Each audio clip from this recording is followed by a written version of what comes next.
Welcome to the Premiere Pro 101 class. It's finally time for audio. I began my YouTube journey in January 2023. To be honest, one of the most challenging and frustrating aspects of making YouTube videos for me was audio editing. I wasn't really confident about my audio editing skills. I searched for countless tutorials, but the results were quite disappointing. I even thought about learning music from scratch, but after putting in all that effort, I did manage to improve a little. In today's tutorial, we are not going to dive straight into Premiere Pro. Instead, I want to explore a more fundamental topic, understanding the nature of sound and how computers store the sound. So let's get started.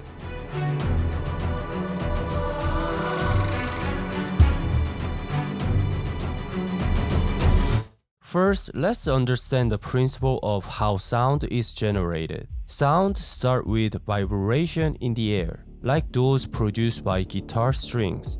These vibrations push nearby air molecules together, causing a slight increase in air pressure. These vibrations then cause the nearby air molecule to push on the next set of molecules, and this chain reaction continues. As areas of high pressure move through the air, they create low pressure areas behind them. These alternating pressure waves travel to us and make the receptor in our ears vibrate, resulting in what we perceive as sound.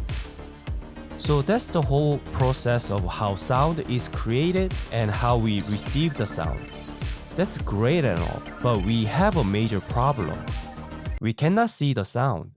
I mean, it's silly of me to even mention this, but since we cannot see the sound, it's a bit tricky to understand.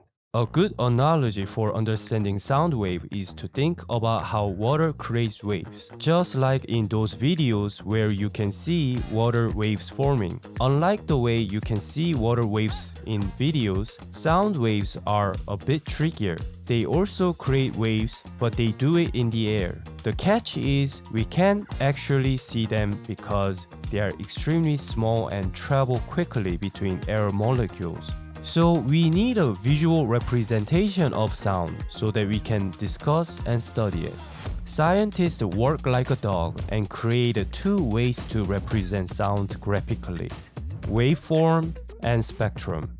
Since waveform is the most popular one, let's talk about that. It's really important to understand waveform sound because it can be helpful in many areas, not just music.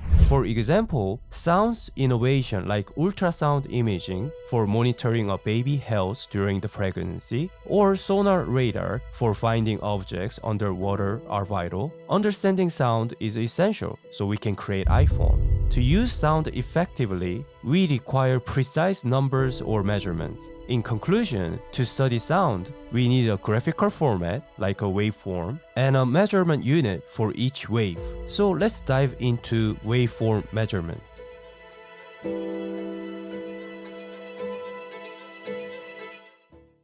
So in waveform measurements, we have amplitude, cycle, frequency, phase, and wavelengths. Of course, scientists invent these units to better study sound. Amplitude is basically loudness of a sound. The sound is generated based on difference between high pressure and low pressure. At point C is the highest volume of sound, and B is the lowest volume of the sound. A is zero pressure. A cycle is one complete repeated sequence of pressure changes, going from zero pressure to high, then low pressure, and back to zero. Frequency describes the number of cycles per second. If you are a good student and have watched my video and subscribed, you will know that I love FPS, frame per second, pictures per second. In music, it's a cycle per second. So frequency is essentially the speed of sound, much like FPS. But we don't say CPS. We use a unit called hertz in music. For example, 1000 hertz mean 1000 cycles per second. To help you understand, you can think of it like 1000 frames per second, which is incredibly fast. Of course, cycles and frames are not the same, but this comparison helps us understand how fast sound travels. So extremely high frequency sounds are like the rapid winding of tape. But when you control it just the right amount, you can alter the tone of the sound. This is why high frequency give us those high pitch sound, while low frequency produce low pitch sound. Phase basically means describe the waveform using angles. Phase usually measured in 360 degrees shows where the waveform is in one cycle. At 0 degrees, we have a starting point, followed by 90 degrees at high pressure, 180 degrees at the halfway point, 270 degrees at low pressure, and 360 degrees at the end point. Finally, we have wavelengths, which is measured in unit like inches or centimeter. It represents the distance between 2 points that have the same phase. Frequency is the speed of sound, similar to FPS. When frequency increases, wavelength decreases. For instance, if you go from 100 cycles per second to 1000 cycles per second, the wavelengths get shorter as it tries to squeeze more waves into 1 second. Think of it as a sound waves not speeding up, but the distance between them getting shorter to fit in quickly. During this process, it changes the tone of the sound. So here we need to learn two essential concepts: amplitude, which is related to volume, and frequency, which relate to the speed and tonality of sound. So remember these two, amplitude and frequency.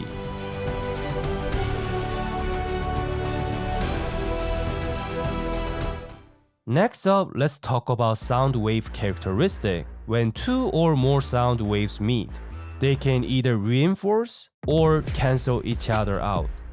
For instance, if their peaks and troughs match perfectly, they strengthen each other, creating a waveform with a higher amplitude than each one on its own.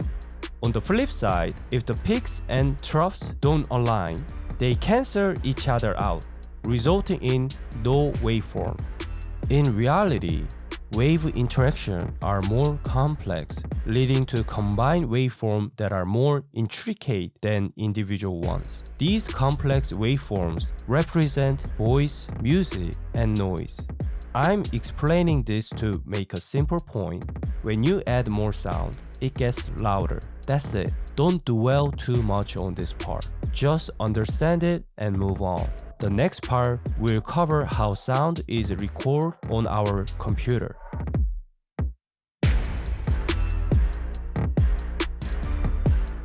Now that we understand how sound works, it's time to learn how it gets stored on a computer. There are two main methods: analog audio and digital audio. First, let's delve into analog audio. Analog audio includes familiar formats like vinyl records, cassette tapes, and analog tapes. These devices transform natural waveform into voltage waveform to store sound. A microphone converts sound pressure waves into voltage change in a wire. High pressure translated to positive voltage, and low pressure becomes a negative voltage. When these voltage changes travel down a microphone wire, they can be recorded on a tape as alteration in magnetic strength or on vinyl records as changes in groove size. A speaker functions in reverse, taking voltage signals from an audio recording and vibrating to recreate the pressure wave. Now let's dive into digital audio. Examples of digital audio include compact disc, MP3 player, WAV files, and digital audio workstation, such as Cubase, Logic, and Ableton. In fact, most recent audio formats are digital. Unlike older storage methods like magnetic tapes or vinyl records, computers store audio digitally using a system of zeros and ones. This is known as binary code and is crucial to how computers operate, as they use combination of zeros and ones to process and store information. To make sound compatible with the digital systems, we have to convert the sound waves into digital binary format, a process known as sampling. In digital storage, The original sound wave is broken down into individual snapshots called samples. This process is often referred to as digitalization or audio sampling, and it is also known as analog to digital conversion. For instance, when you record audio from a microphone into a computer, analog to digital converter transforms the analog signal into digital samples that the computer can store and work with. So the key term to remember here is sample, and the process of using analog to digital converter is called sampling. In Premiere Pro, we can actually see setting for sample rate. So sample rate, number of digital snapshots taken of audio signal each second. This rate determines the frequency range of an audio file. The higher the sample rate, the closer the shape of the digital waveform is to that of the original analog waveform. Low sample rates limits the range of frequency that can be recorded, result in poorly represents the original sounds. To reproduce a given frequency, the sample rate must be at least twice that frequency. This is also known as the Nyquist-Shannon sampling theorem. Short name is Nyquist theorem. The Nyquist theorem dictates that to faithfully recreate a continuous signal like sound from its digital version, you must sample it at a rate at least twice the frequency of its highest component. For example, CD have a sample rate of 44,100 samples per second, allowing them to reproduce frequency up to 22,050 Hz, just beyond the limit of human hearing, which is typically around 20,000 Hz. This is why sample rates are often high.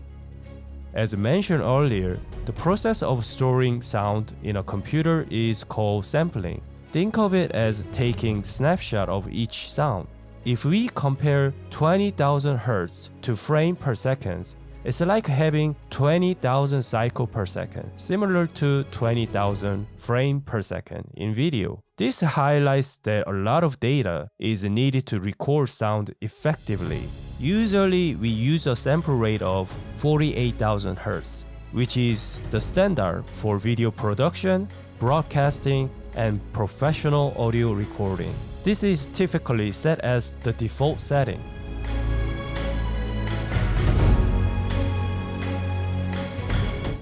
Now let's talk about bit depth. In an audio wave file, it contains the information about sample rate and bit depth.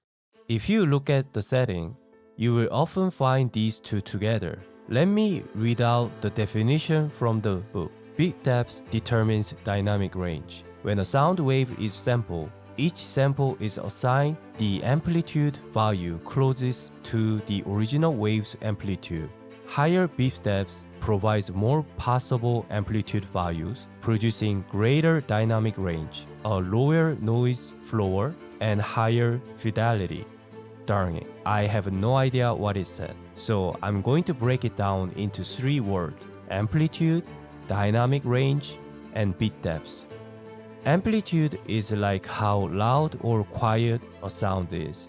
Imagine a volume knob. Turning it up makes the sound loud, and turning it down makes it quiet.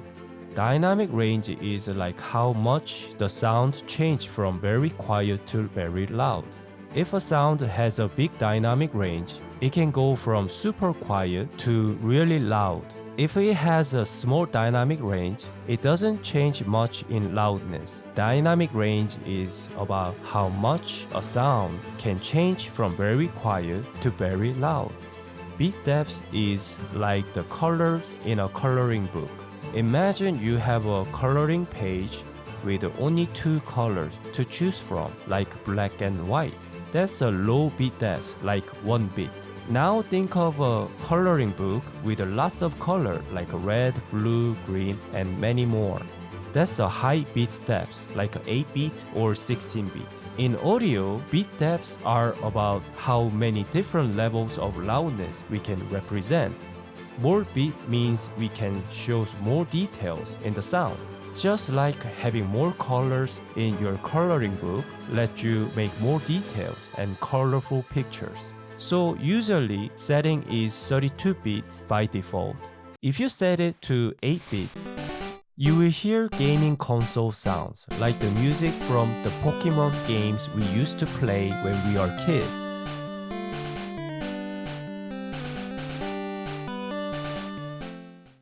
When we look at Premiere Pro, we can easily see this volume meter, but as you may have noticed, the meter value starts at 0 decibel and ends at -decibel. In fact, it uses a different unit here. The one we are dealing with is called measuring amplitude in dBFS, which stands for decibel below full scales, or dBFS. Any amplitude below that are represented as negative numbers. We use the dBFS unit for a couple of key reasons. First, it makes it simple to see the dynamic range.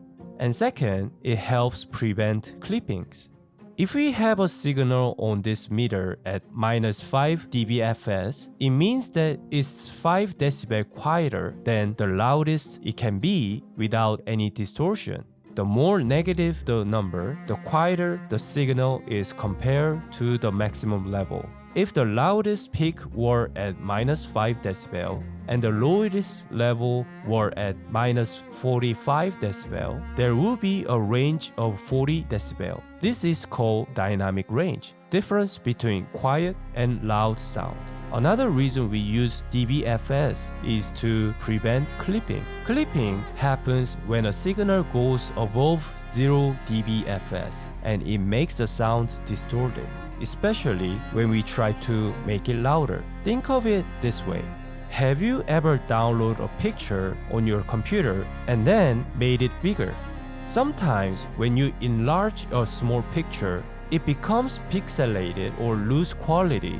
This audio works in a similar way. If you make it louder too much, it distorts from its original quality. In summary, dBFS is a widely used unit of measurement for audio and digital system, so that we can avoid distortion of sounds and easier to edit audio. So let's summarize what we have learned today by explaining how Adobe Premiere Pro digitizes audio. When you record, the sound card starts recording based on the sample rate and beat steps you have selected. The sound card receives analog audio and converts it into digital samples. When you play your files in Adobe software, the process reverses. Adobe sends a series of digital samples to the sound card, which reconstructs the original waveform and sends it to your speaker. To sum up, the process of digitizing audio begins with the pressure waves in the air. A microphone converts this wave into voltage changes, and a sound card turns these changes into digital samples. After analog sounds become digital audio, Adobe Premiere Pro can record, edit, process, and mix it. That's it for today. We're focusing on understanding the overall contents of digital sound. Especially the things we have learned today form the foundation not just for video editing, but also for making music. Of course, as a fellow learner, I have to admit this area can get pretty complex, but I have taken my time to simplify things as much as possible for better understanding. Next time, let's discuss in detail how to edit audio in Adobe Premiere Pro. Until then, bye bye!